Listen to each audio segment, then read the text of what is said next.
Good afternoon and happy Easter. I just wanted to take a few minutes and share a few things with you about our recent trip to Kenya. Kind of hard to do because there's a lot that I'd like to share with you, but I want to do this before I forget some of the things that really impacted us while we were there.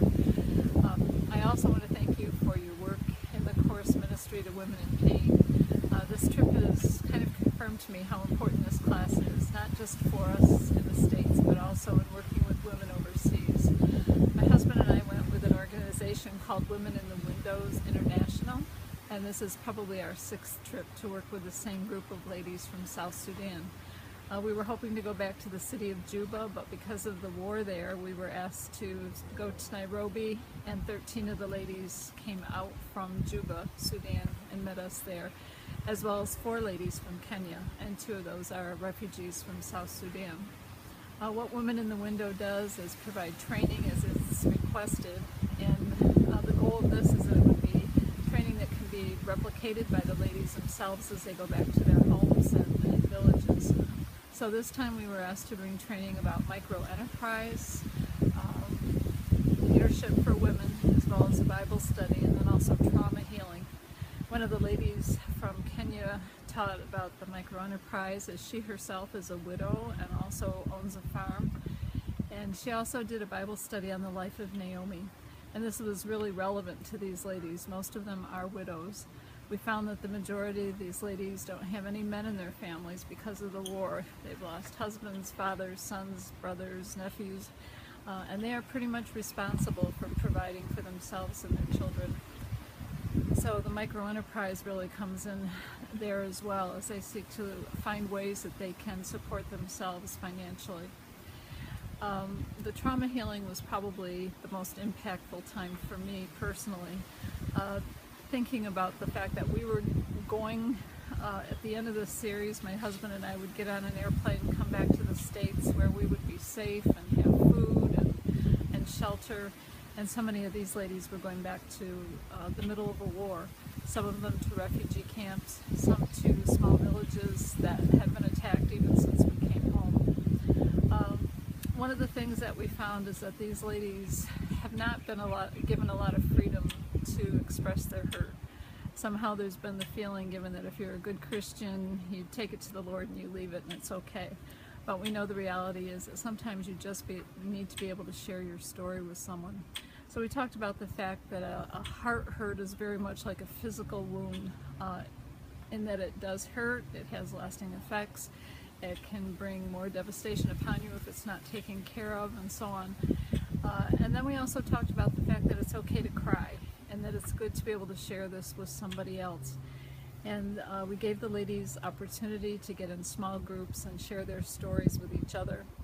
One thing we heard as a result of that was that the ladies were astounded that every one of them had gone through something horrific and something difficult, and somehow they felt like they were the only one experiencing this.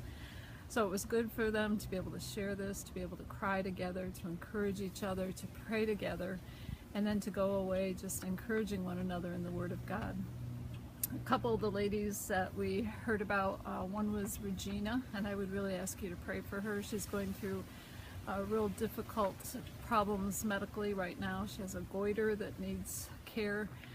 She has a number of other medical issues. And we found, even just from the diet that these ladies have right now, 5 of the 13 are diabetic, and seriously so. And then there was another lady, Cecilia. We were with her in 2015. 2 weeks after that meeting, her husband was killed. She moved in with her brother and her children, and a couple weeks after that, her brother was also killed. So now Cecilia is a widow with 6 children to care for, no means of earning support. And you could just see her kind of shriveling up and depressed and just overwhelmed by the sadness of all of it. But after this time together with the other ladies, praying together, she came back the next morning, and I honestly did not recognize her. Her countenance has so changed. And I asked her, excuse me, may I ask your name? And she just laughed, and she said, I'm Cecilia. And she just shared how wonderful it was to be able to cry with somebody else and share her story with them. So the Lord is doing healing work in her life, but she does need continued prayer and encouragement as she goes back to her village in South Sudan. And then another lady, Teresa, shared her testimony. She and her husband had been separated by the war. He's leader of many of the churches in South Sudan. But he asked her to go to a refugee camp where she would be safer with their children. So she was in one area of Sudan. Her older children were in a college in Uganda, her husband back in the capital city. And it just tore her apart to have the whole family separated like this. As a result of the conference, she said, I'm going to go home with my husband. We'll have, we'll have our children go to a Christian school in Uganda. And we'll just pray that the Lord takes care of them, but I want to be back with my husband and minister with him. And since she's been back, she has shared this trauma training with 60 other ladies.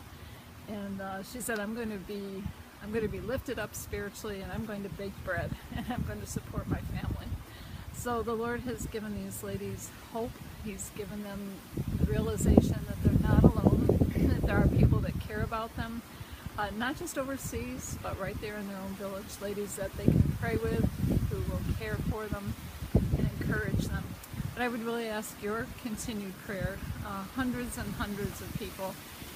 We were asked if we would go back to South Sudan. We were asked if we would go back to northern Kenya, to Uganda, to a number of refugee camps to speak to ladies there about the hope that they can have for healing of these traumas. And obviously we can't do all that, but we can pray for them, and we would ask you to be in prayer as well. So thank you again for the work you're doing in the class, and I just pray that the Lord would take these things that you're learning and help you to find a place right here in the States or wherever He may take you, where you can be helping women in the same way as they face the heartaches in their own lives. So thank you for your work, thank you for listening, and happy rest of the semester. God bless.